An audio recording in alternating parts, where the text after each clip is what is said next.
हरिः आ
गुरुर्ब्रह्मा गुरुर्विष्णुः गुरुर्देवो महेश्वरः गुरुः साक्षात् परं ब्रह्म तस्मै श्री गुरवे नमः।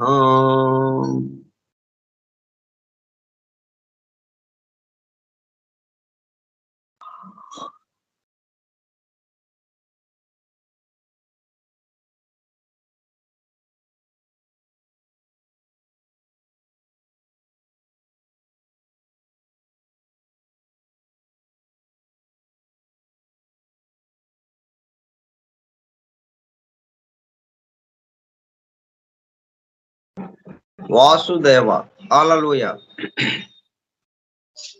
The hidden wisdom in the Holy Bible. నిగూఢముగా రహస్యముగా దాగియున్న దైవమే పరిశుద్ధ బైబిల్ గ్రంథము. బైబిల్ రహస్య ప్రకాశము. స్కైప్ గ్రూప్ సోదర సత్యాన్వేషక బృందమునకు స్వాగతం. అందరకు నమస్కారం.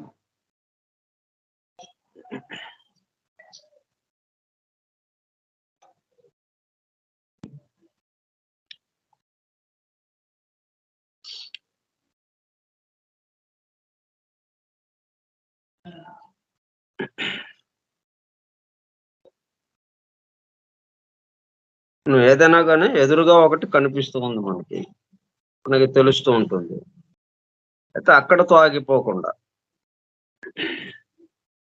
దానికి ఆధారంగా ఉన్నదేదో, ఆ ఆధారంగా ఉన్నదే ఈ ఎదురుగా ఉన్నటువంటి రూపాన్ని తీసుకుంది అన్న విషయం మనకి అర్థం కావటం కోసం మనం ప్రయత్నం చేస్తున్నాం. అంటే చూడంగానే మనకి కనపడేదే కాకుండా నేను కనపడేదంతా మనకేమవుతుంది, కాసేపు ఉండి కాసేపు కనుమరుగైపోతుంది, మార్పులకి గురి అవుతా ఉంది. ఈ మార్పులకి గురి కానిది ఏదో ఉండాలి దీనికి ఆధారంగా. ఇప్పుడు దాన్ని మనము అనుభూతి చెందితే అప్పుడు ఇది కూడా మనకి మార్పులకి గురి అవుతుంది అన్న భావన కూడా ఉండదు ఇక మనకి. ఎందుకంటే ఏ మార్పు వచ్చినా కానీ దాంట్లో దాని వెనుక ఏదైతే ఉందో ఆ పరమాత్మ తత్వం అదే కనిపిస్తూ ఉంటుంది మనకి. కాబట్టి నిరంతరము ఆ మార్పులేని పరమాత్మ తత్వమే మనకి దర్శనమిస్తూ ఉంటుంది. మార్పులు జరుగుతుంటాయి కానీ మార్పులను అనిపించవు మనకి. ఆ ప్రయత్నం కోసం మనము నమూనాగా ఒక గ్రంథాన్ని తీసుకున్నాం, బైబిల్, పరిశుద్ధ బైబిల్ గ్రంథాన్ని. ఇట్లా దేన్నైనా కానీ ఇదే పద్ధతిలో మనం అధ్యయనం చేస్తే ఇట్లాగే దర్శనమిస్తుంది. ఇప్పుడు problems arising from lateral reading అంటే మనము ఏదైతే మనం కనబడుతుందో మనకి వినబడుతుందో తెలుస్తుందో అంతవరకు ఆగిపోతే అన్ని రకరకాలుగా మనకి విషయాలు వేరుగా ఉన్నట్టుగా అనిపిస్తాయి. ఒకళ్ళకి ఒక రకంగా అనిపిస్తుంది, ఇంకొకళ్ళకి ఇంకొక రకంగా అనిపిస్తుంది. అట్లా కాకుండా ఎవరు చూసినా, ఎవరు విన్నా అది ఒకటిగానే అనుభూతి చెందాలి. వాటి విషయానికి సంబంధించి మనం ఇప్పుడు తెలుసుకోవడానికి ప్రయత్నం చేస్తున్నాం. అయితే ఈ పవిత్ర గ్రంథాలు ఏ పద్ధతిలో రాయబడి ఉన్నాయి అన్న విషయంతో మనం మొదలుపెట్టాం. ఇది సెల్ఫ్లెస్ గివింగ్. సెల్ఫ్లెస్ గివింగ్ అంటే నా కోసము, నేను నాది నా కోసము అన్నట్టు కాకుండా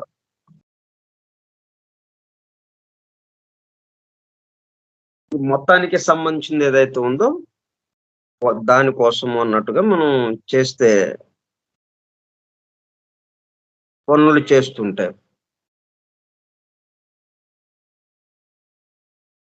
ఆ పద్ధతిలో ఈ గ్రంథాలు ఇవ్వబడ్డాయి. దాని యొక్క మూల సూత్రం ఏంటి? గ్రంథాల యొక్క మూల సూత్రము సెల్ఫ్లెస్ గివింగ్. ఇవ్వటము ఉంది అంటే సెల్ఫ్లెస్. ఇవ్వటం ఉంది అంటే తీసుకోవటం ఉంటుందిగా మరి. గివింగ్ అనేది ఉంది అంటే ఆటోమేటిక్‌గా రిసీవింగ్ కూడా ఉంటుంది. రిసీవింగ్ కూడా ఎలాగా? సెల్ఫ్లెస్. Selfless giving, receiving. ఆ పద్ధతిలో వ్రాయబడి ఉన్నాయి.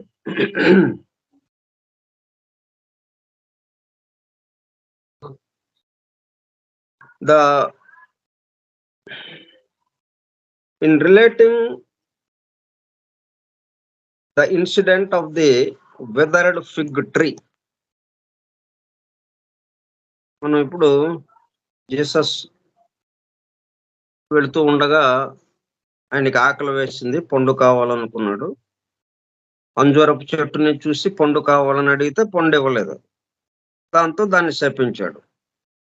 ఇంకా కాయలు కాయకుండా ఉండుగాక అన్నట్టుగా. దాంతో అది ఎండిపోయింది. ఆ సంఘటనని మనం ఇప్పుడు పరిశీలిస్తున్నాం. దాంట్లో ఉన్న రహస్యార్థం ఏంటి అని. In relating to the incident of the withered fig tree,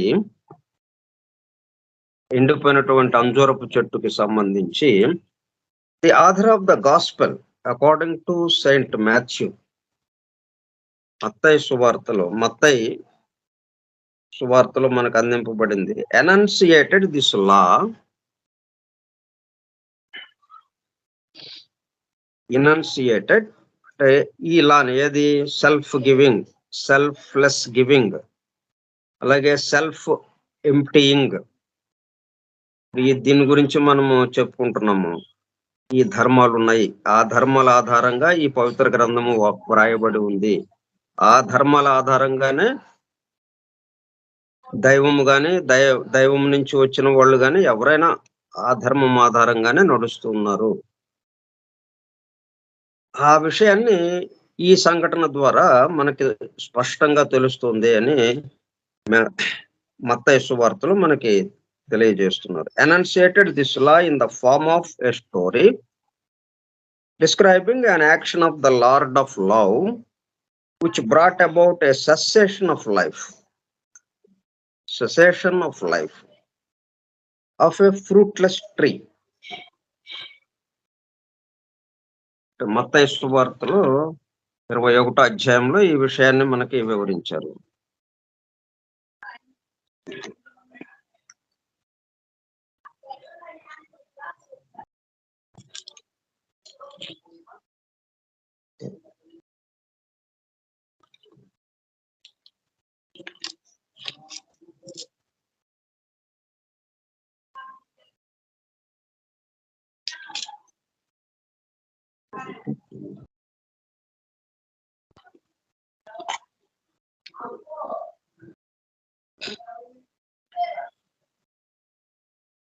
మన జీసస్ ద క్రైస్ట్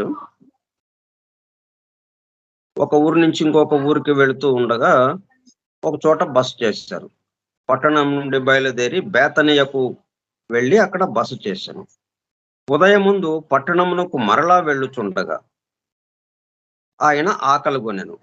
అప్పుడు త్రోవ ప్రక్కన ఉన్న ఒక అంజూరపు చెట్టును చూచి దాని యొద్దకు రాగా దాని యందు ఆకులు తప్ప మరేమియో కనబడలేదు. కనుక దానిని చూచి ఇక మీదట ఎన్నటికి నీవు కాపు కాయకుందువుగాక అని చెప్పాను. తక్షణమే ఆ అంజూరపు చెట్టు ఎండిపోయాను.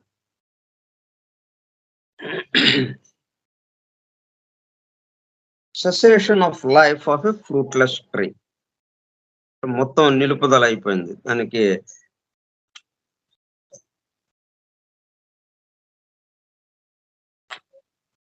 మొత్తం చెట్టు అంతా ఎండిపోయింది. A profound spiritual truth.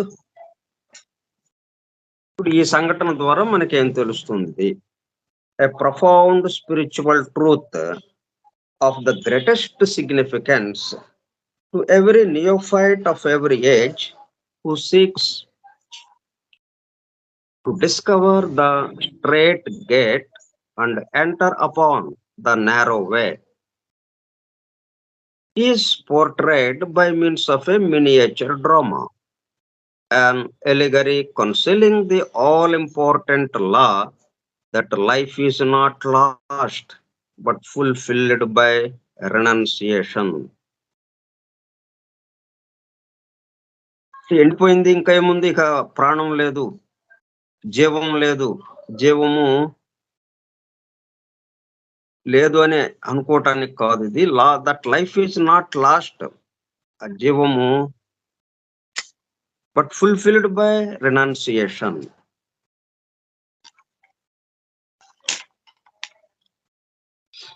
A profound spiritual truth of the greatest significance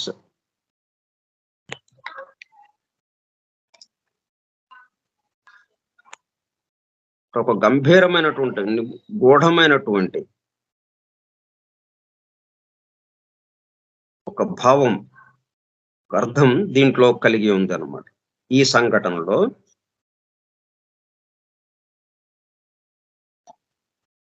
profound spiritual truth, ఒక ఆధ్యాత్మిక రహస్యం, నిగూఢముగా ఉన్న రహస్యము దీంట్లో దాగి ఉన్నది.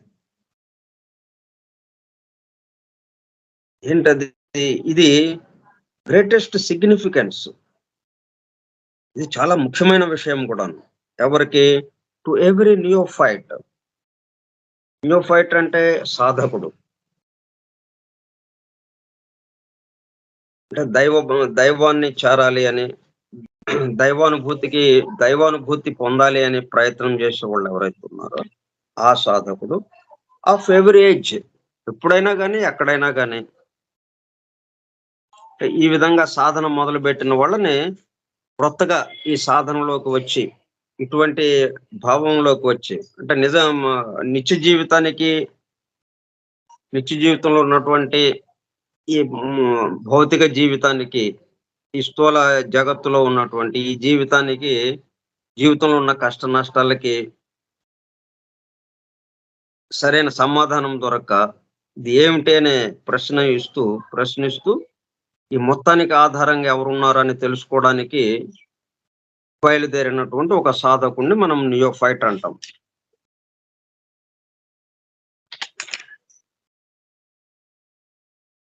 అటువంటి వాళ్ళకి, ఆ సాధకులకి ఈ చిన్న సంఘటన ద్వారా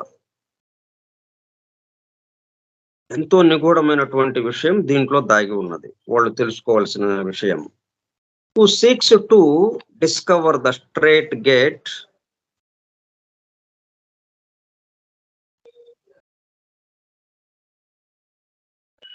అంటే ఇరుకైన దారిలోకి వెళ్ళాలి, ప్రవేశించబోతున్నాడక ఆ నియోఫైట్. సన్ననైన ఇరుకు తావులోకి ప్రవేశ మార్గంగా ఉంది. ఆ స్ట్రైట్ గేట్ లోకి, ఆ సింహద్వారం దగ్గరికి, వాకిలి దగ్గరికి వచ్చాడు. అంటే ఎంటర్ అపాన్ ద నారో వే, ఇరుకు తోవలోకి వెళ్ళబోతున్నాడే కాదు. is portrayed by means of a miniature drama.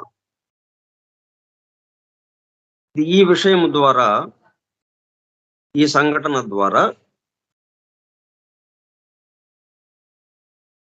అది మనకి తెలియజేస్తుంది ఏమని, an allegory concealing the all important law that life is not lost but fulfilled by renunciation.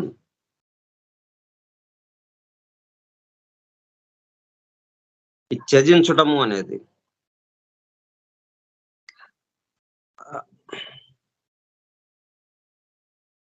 But fulfilled by renunciation. Last అవ్వలేదు, అది life జీవము last పోగొట్టుకోవటం కాకుండా జీవం మరలా నిండుగా వచ్చింది అన్న విషయం దీని ద్వారా మనకి తెలుస్తుంది. ఎలా అంటే, the positive aspect of this natural law is represented by the presence of the Christ himself, whose whole life was lived in obedience to it. And Christ, Jesus the Christ, ఆయన జీవనం ఎట్లాగా ఉంది, ఆయన జీవన విధానం మొత్తము, ఆయన జీవితం మొత్తము ప్రకృతి నియమాలకి, ప్రకృతి ధర్మాలకి అనుగుణంగా నడుచుకుంటూ ఉంది. ప్రకృతిలో ఉన్నటువంటి ధర్మాలు ఏవైతే ఉన్నాయో వాటికి అనుగుణంగా whole life was lived in obedience to it, దానికి విధేయతగా ఆయన యొక్క జీవితం ఉన్నది. This reading is supported by the fact that after the incident, ఈ సంఘటన జరిగిన తర్వాత, our Lord went on to refer to the nature and range of the tremendous powers attainable by those who enter upon the path of discipleship and initiation. ఈ సంఘటన తర్వాత జరిగిన విశేషం కూడా మనకు తెలిస్తే, దీని ద్వారా ఎటువంటి ట్రమెండస్ పవర్స్, గొప్ప అత్యంతమైనటువంటి ఒక మహా శక్తులు అటైనబుల్ మనము పొందటానికి వీలవుతుంది. బై దోస్, ఎవరు పొందొచ్చు, who enter upon the path of discipleship,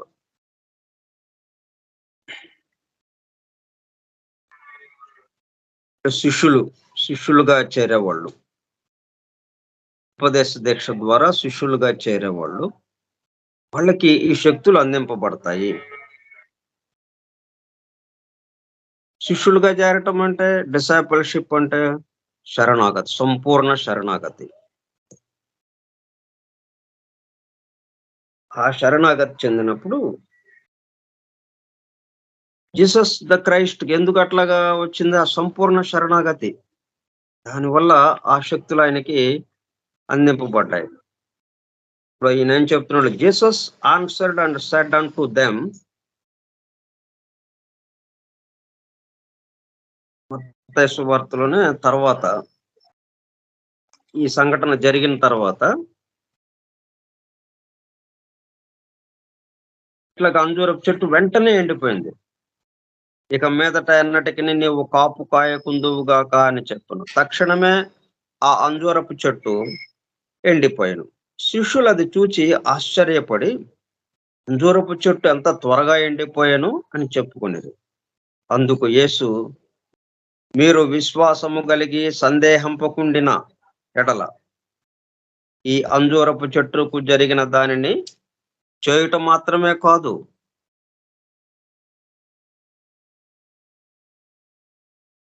Jesus ఏం చెప్పాడు? Jesus answered and said unto them. అంజూరపు చెట్టు ఎండిపోయినప్పుడు దాన్ని చూసి ఆశ్చర్యపడుతున్నటువంటి శిష్యుల్ని చూసి ఇలాగ చెప్తున్నాడు ఆయన, verily I say unto you, యథార్థంగా, నిజంగా, వాస్తవంగా మీకు చెప్తున్నాను మీతో, ఇఫ్ యీ హ్యావ్ ఫెయిత్, ఎవరైతే విశ్వసిస్తూ ఉంటారో, అండ్ డౌట్ నాట్, ఏమాత్రము సందేహించకుండా పూర్తి విశ్వాసంతో ఉంటారో, he shall not only do this, అటువంటి వాళ్ళు అంటే పూర్తి విశ్వాసంతో ఉన్నవాళ్ళు, పూర్తి విశ్వాసంతో ఉన్నవాళ్ళు అంటే సందేహాలన్నీ తీరిన వాళ్ళు. అంటే సందేహాలున్నా బలవంతంగా ఆపేసుకుని, ఆ సందేహాల్ని పక్కకు నెట్టేసి, ఆయన విశ్వసించమన్నాడు కాబట్టి మనం విశ్వసించటము అన్నట్టు కాదు. అట్లాగా ఉన్నా గాని, ఇప్పుడు ఈయన చెప్తున్నటువంటి ఇవి జరగటానికి అవకాశం లేదు. ఈయన చెప్తున్నది ఎవరి పట్ల? పూర్తిగా సందేహాలు తీరిన వాళ్ళు. సందేహం తీరిందంటే అర్థం ఏంటి? విశ్వాసం పూర్తిగా నిండింది అని. విశ్వాసాన్ని నింపుకోవటం కాదు మనం చేయాల్సింది. సందేహం తీరటం. సందేహము, అనుమానము, అటువంటి భయము, శంక, సందేహము, అనుమానము ఇవి తీరినాయనుకోండి. ఇవి తీరినాయంటే ఇంకా వాటి స్థానంలో ఏం నిలబడుతుంది? ఇది ఎళ్ళిపోతే వాటి స్థానంలో విశ్వాసము. అవును. ఇది నిజమే అన్న విశ్వాసం వచ్చేస్తుంది. అంతేగాని ఆయన చెప్పాడు కాబట్టి, చాలా గొప్పవాళ్ళు చెప్పారు. గొప్పవాళ్ళు చెప్పారు కాబట్టి మనం కూడా విశ్వసిద్దాం అని వెళ్ళినప్పుడు ఏమవుతుందంటే, మనకి ఎక్కడో చోట మళ్ళీ ఎదురు దెబ్బ తగిలి కింద పడటం జరుగుతుంది. ఎందుకంటే ఆ శంక పోలేదు మనకి. అందుకనే డౌట్ నాట్. ఎందుకు డౌట్ అనే మాట చేర్చాడు ఇక్కడ. మామూలుగా చెప్పేసేయొచ్చు కదా! ఇఫ్ యీ have faith you shall not only do this అని చెప్పేసేయొచ్చు కదా! ఎవరైతే విశ్వసిస్తారో వాళ్ళు ఇది చేయగలుగుతారు. ఎవరైతే విశ్వసిస్తారో డౌట్ నాట్. మళ్ళీ దాని పక్కనే పెట్టాడు. విశ్వాసం ఎట్లాగా రావాలి? Doubt not. ఏమాత్రము అనుమానం లేకుండా. అంటే అనుమానము తీరి, శంక తీరి, సందేహము నివృత్తి అయి, అప్పుడు సందేహము నివృత్తి అయిన తర్వాత వచ్చినది విశ్వాసము. సందేహం అలాగే ఉండి విశ్వసించటం అనేది సగం సగంగా ఉంటుంది. అందుకని డౌట్ నాట్ అని ప్రత్యేకంగా చెప్పాడు ఆయన. He shall not only do this. ఏంటది? ఈ అంజూరపు చెట్టుని నేను ఎట్లాగైతే నువ్వు కాపు కాయొద్దు అనంగానే ఎండిపోయింది. నువ్వైనా చేయగలవు అది. శిష్యుల్ని ఉద్దేశిస్తూ మీరు ఎవరైనా చేయగలరు ఇది. ఎవరు చేయగలరు? If you have faith doubt not. సందేహం లేని, అనుమానము లేని, శంక లేని విశ్వాసము ఉన్నవాళ్ళు ఎవరైనా చేయగలరు ఇది. He shall not only do this which is done to the fig tree. ఈ అంజూరపు చెట్టుకి నేనేమైతే చేశానో అది నేను ఒక్కడినే అని కాదు, మీరు ఎవరైనా చేయొచ్చు. బట్ ఆల్సో ఇదే కాకుండా ఒక అంజూరపు చెట్టే కాదు. If ye shall say unto this mountain. ఎదురుగా పెద్ద పర్వతం ఉంది అక్కడ. ఆ పర్వతాన్ని చూపిస్తూ be thou removed and be thou cast into the sea, it shall be done. నువ్వు ఎక్కడి నుంచి వెళ్ళిపో, సముద్రంలోకి వెళ్ళిపో, నువ్వు ఆజ్ఞాపించండి. వెళ్ళిపోతుంది అది సముద్రంలోకి. ఇక్కడి నుంచి లేచి సముద్రంలోకి వెళ్ళిపోతుంది అది మీరు ఆజ్ఞాపిస్తే. ఇక్కడి నుంచి ఇక్కడ తొలగింపబడి సముద్రంలోకి వెళ్ళిపోవాలి ఇది, ఈ పర్వతం. ఓ పర్వతమా, నువ్వు ఇక్కడి నుంచి సముద్రంలోకి వెళ్ళిపో, ఆజ్ఞాపించండి. వెళ్ళిపోతుంది. And all things whatsoever ye shall ask in prayer. ఇట్లా ఏదైనా కానీ ప్రార్థనలో ఏది అడిగితే అది బిలీవింగ్ యూ షల్ రిసీవ్.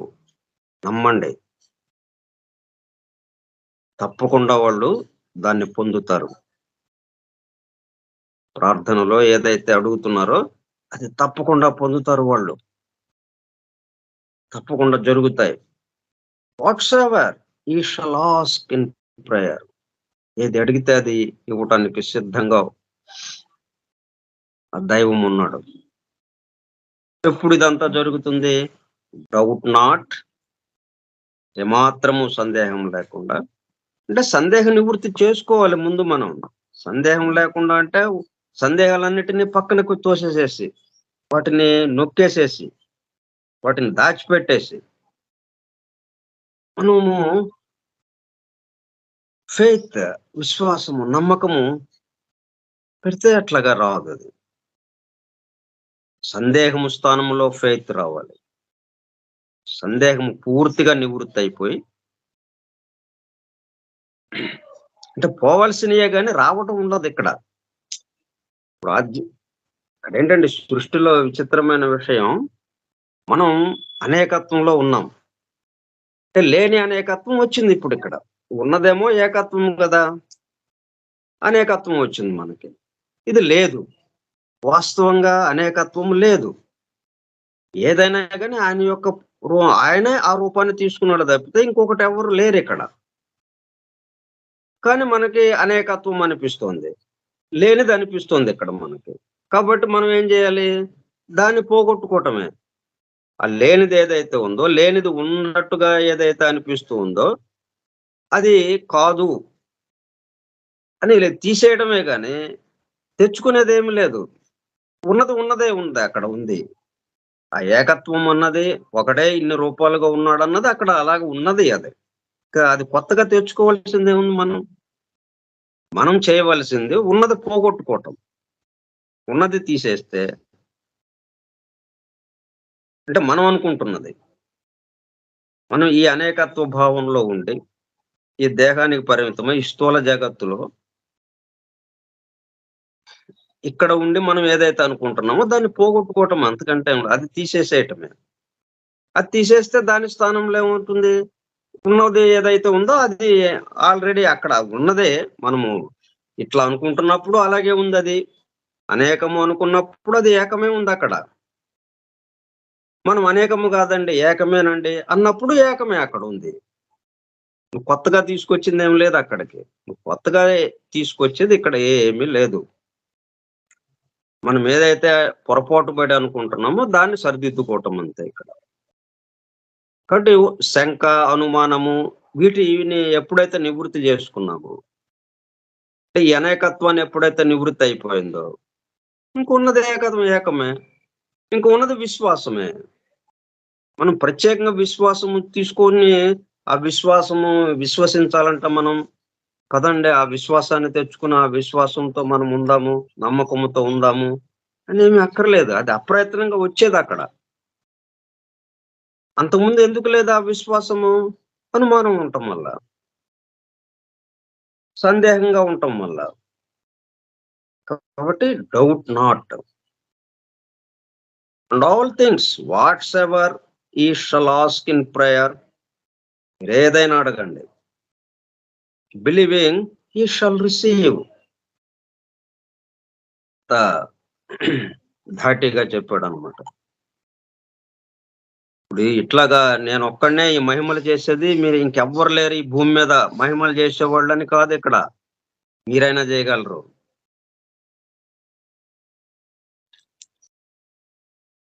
శిష్యులది చూచి ఆశ్చర్యపడి అంజూరపు చెట్టు అంతా త్వరగా ఎండిపోయినని చెప్పుకునేది. అందుకు యేసు, మీరు విశ్వాసము కలిగి సందేహపడకుండినా,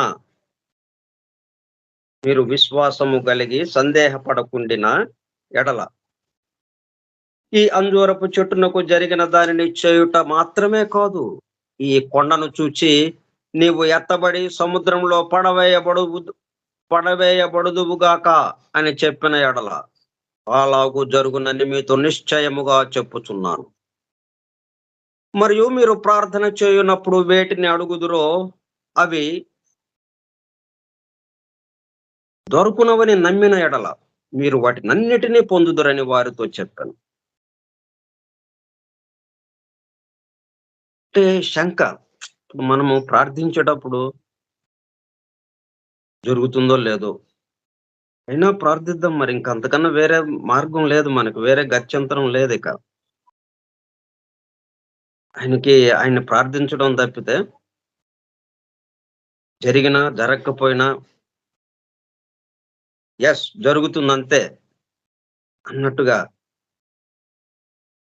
ఆ డౌట్ లేకుండా, సందేహం లేకుండా ఇవ్వు ఏంటి అనంటే ఇచ్చేస్తాడు అది.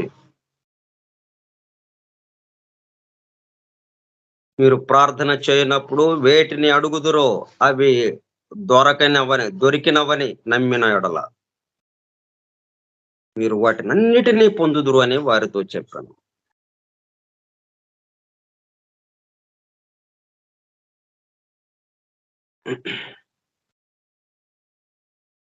ఇక ఆ తర్వాత యెరూషలేం వెళ్ళాడు ఇంకా. The entry of Jesus into Yerushalem and the acclamation by the crowd. ఇట్లాగా మహిమలు చేస్తున్నాడు కదా ఈయన, అందువల్ల కేకలు వేశారనమాట వాళ్ళు సంతోషంతో, ఆ సమూహం అంతా. Commemorated by the church as Palm Sunday. ఈ రోజుని ఈ రోజు ఇట్లాగా జరిగింది, ఈ అంజూరపు చెట్టుకి ఈ మాదిరిగా జరిగింది అన్న విషయాన్ని మరలా గుర్తు చేసుకోవడం కోసం. ఎందుకంటే ఇది మనలో ఉన్న అనుమానం, శంక, సందేహం ఇవి పోగొట్టడానికి ఎల్లప్పుడూ పనికొచ్చేవి. ఒక మందు లాంటిదే అన్నట్టుగా అనమాట. అందువల్ల దాన్ని నిరంతరం గుర్తుపెట్టుకుని సంవత్సరానికి ఒకసారి పామ్ సండే అనే పేరుతో ఉత్సవం చేస్తున్నారన్నమాట. ఇంకా మిగతా విషయాలు మనం రేపు చెప్పుకుందాం. స్వస్తి ప్రజాభ్యః పరిపాలయంతాం న్యాయేణ మార్గేణ మహిషాః. గోబ్రాహ్మణేభ్యః శుభమస్తు నిత్యం. లోకాః సమస్తాః సుఖినో భవంతు. లోకాః సమస్తాః సుఖినో భవంతు. లోకాః సమస్తాః సుఖినో భవంతు. ఓం శాంతి శాంతి శాంతి. ఓపికగా ఉన్నటువంటి సోదర సత్యాన్వేషక బృందమునకు ధన్యవాదములు. Thank you all.